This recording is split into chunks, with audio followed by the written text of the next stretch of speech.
بسم اللہ الرحمن الرحیم۔ حضرت عبداللہ ابن ابی ربیعہ رضی اللہ تعالیٰ عنہ سے روایت ہے کہ نبی پاک علیہ السلام نے مجھ سے 40,000 قرض لیا، پھر آپ صلی اللہ علیہ وسلم کے پاس مال آ گیا تو آپ صلی اللہ علیہ وسلم نے مجھے عطا فرما دیا، اور ساتھ ہی مجھے دعا دیتے ہوئے ارشاد فرمایا، اللہ تعالیٰ تمہارے اہل و عیال اور مال میں برکت عطا فرمائے۔ قرض کا بدلہ یہ ہے کہ ادا کیا جائے اور قرض دینے والے کی تعریف اور شکریہ بھی ادا کیا جائے۔ عن ابی ہریرہ رضی اللہ عنہ قال قال رسول اللہ صلی اللہ علیہ وآلہ وسلم من لا یشکر الناس لا یشکر اللہ۔ حضرت ابو ہریرہ رضی اللہ تعالیٰ عنہ روایت کرتے ہیں کہ رسول اکرم صلی اللہ علیہ وسلم نے ارشاد فرمایا، جو شخص لوگوں کا شکر ادا نہیں کرتا وہ اللہ تعالیٰ کا شکر بھی ادا نہیں کرتا۔ بعض شارحین نے حدیث کا یہ مطلب بیان کیا ہے کہ جو احسان کرنے والے بندوں کا شکر گزار نہیں ہوتا وہ ناشکری کی اس عادت کی وجہ سے اللہ تعالیٰ کا شکر گزار بھی نہیں ہوتا۔ عن اسامہ بن زید رضی اللہ تعالی عنہما قال قال رسول اللہ صلی اللہ علیہ وآلہ وسلم من سنی الیہ معروف فقال لفاعلہ جزاکم اللہ خیرا جزا فقد ابلغ فی السنہ۔ حضرت اسامہ بن زید رضی اللہ تعالی عنہما سے روایت ہے کہ رسول اکرم صلی اللہ علیہ وسلم نے ارشاد فرمایا، جس شخص پر احسان کیا گیا اور اس نے احسان کرنے والے کو جزاکم اللہ خیرن، اللہ تعالیٰ تم کو اس کا بہترین بدلہ عطا فرمائے کہے تو اس نے اس دعا کے ذریعے پوری تعریف کی اور شکریہ ادا کر دیا۔ ان الفاظ میں دعا کرنا گویا اس بات کا اظہار کرنا ہے کہ میں اس کا بدلہ دینے سے عاجز ہوں، اس لیے میں اللہ تعالیٰ سے دعا کرتا ہوں کہ وہ تمہارے اس احسان کا بہترین بدلہ عطا فرمائے۔ اس طرح اس دعائیہ کلمے میں احسان کرنے والے کی تعریف پوشیدہ ہے۔ عن ابی ہریرہ رضی اللہ عنہ قال قال رسول اللہ صلی اللہ علیہ وآلہ وسلم من عرض علیہ ریحان فلا یردہ فإنہ خفیف المحمل طیب الریح۔ حضرت ابو ہریرہ رضی اللہ تعالیٰ عنہ روایت کرتے ہیں کہ رسول اکرم صلی اللہ علیہ وسلم نے ارشاد فرمایا، جس کو ہدیے کے طور پر خوشبودار پھول پیش کیا جائے تو اسے چاہیے کہ وہ اسے رد نہ کرے، واپس نہ کرے، کیونکہ وہ بہت ہلکی اور بہت کم قیمت کی چیز ہے اور اس کی خوشبو بھی بہت اچھی ہوتی ہے۔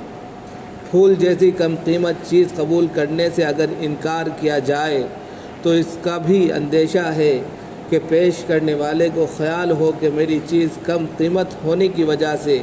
قبول نہیں کی گئی اور اس سے اس کی دل شکنی ہوگی۔ یہاں پر مسلمانوں کے حقوق کا تذکرہ ہے کہ مسلمانوں کو معاشرے کے اندر کس طریقے سے رہنا چاہیے۔ پہلی حدیث کے اندر حضرت عبداللہ ابن ابی ربیعہ سے جو روایت نقل کی گئی ہے، منقول ہے، انہوں نے معاشرے کے ایک اہم مدعے پر بات کی ہے، اور وہ یہ ہے کہ ایک انسان دوسرے انسان سے کبھی لین دین کرتا ہے، قرض لے لیتا ہے، اب جب قرض ادا کرے تو کس طرح ادا کرنا چاہیے، وہ طریقہ جناب محمد الرسول اللہ صلی اللہ علیہ وآلہ وسلم کے اسوے میں ہمیں دیکھنا ہے۔ جناب محمد الرسول اللہ صلی اللہ علیہ وسلم کا طریق کیا تھا اور کس طریقے سے انہوں نے اگر قرض لیا تو لینے کے بعد میں واپس کس طرح کیا، اور اگر آج کے وقت میں ہم کسی سے قرض لیتے ہیں تو اس پر عمل کرتے ہیں یا نہیں کرتے، اس کو بھی دیکھنا ہے۔ تو وہی یہاں پر کہہ رہے ہیں کہ حضرت عبداللہ ابن ابی ربیعہ فرماتے ہیں کہ نبی کریم صلی اللہ علیہ وسلم نے مجھ سے 40,000 روپے قرض لیا، 40,000 قرض لیا۔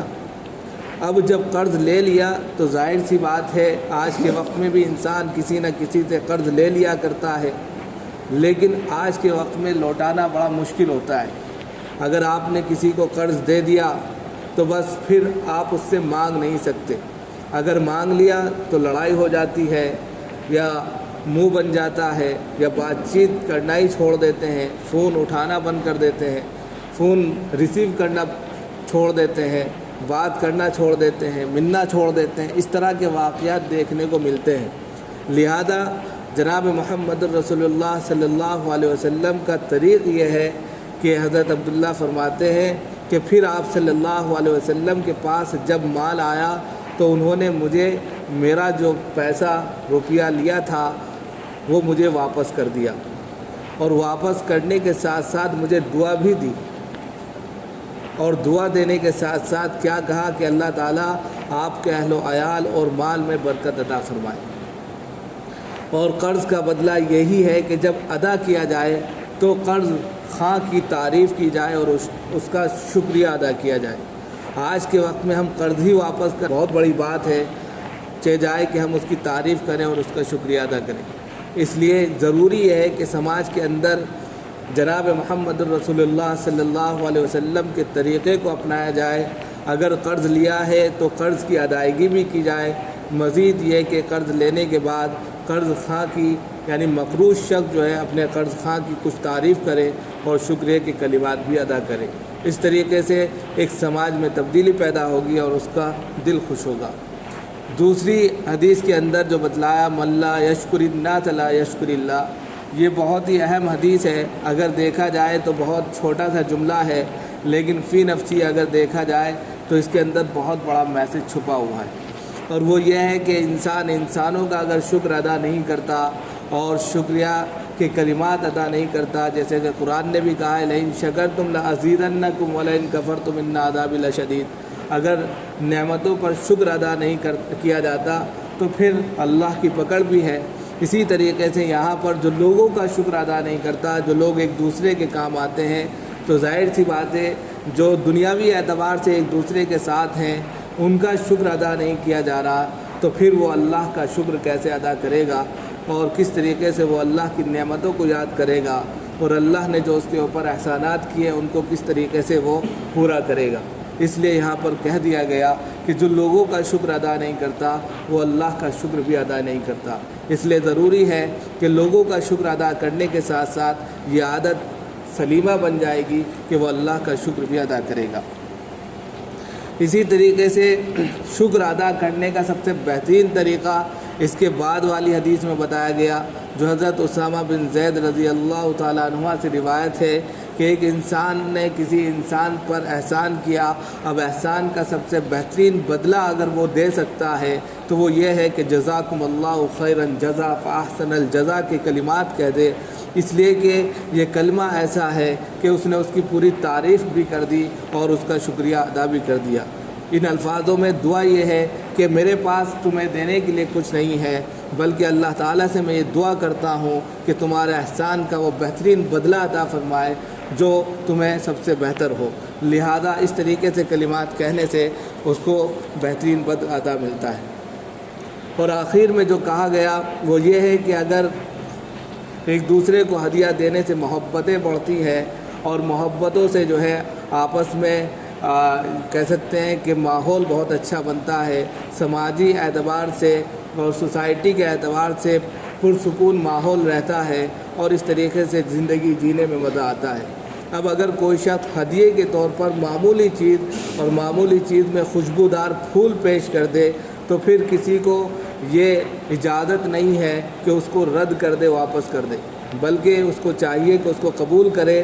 اور خندہ پیشانی سے اس سے ملاقات کرے اور اس کا شکریہ ادا کرے۔ یہ نہ سوچے کہ ایک معمولی چیز ہے، کم قیمت کی چیز ہے اور اس کو چھوڑا جائے، بلکہ اس کو خوشی بخوشی طیب خاطر اس کو قبول کرنا چاہیے، اس لیے کہ اس کی قیمت بھی کم ہوتی ہے اور اس میں خوشبو بھی اچھی ہوتی ہے۔ اس طریقے سے ایک دوسرے کے دل آپس میں جو ہے کینہ یا حسد یا دوسری تمام چیزوں کی بیماریوں سے ملوث ہو جاتے ہیں، ان سے بھی پاک صاف ہو جاتے ہیں، اور انسان ایک دوسرے سے جب باتیں کرتا ہے تو خوشی بخوشی کرتا ہے اور اس طریقے سے اللہ کی رضا وہ حاصل کر لیتا ہے۔ اللہ تعالی ہم سب کو عمل کی توفیق و رحمت فرمائے۔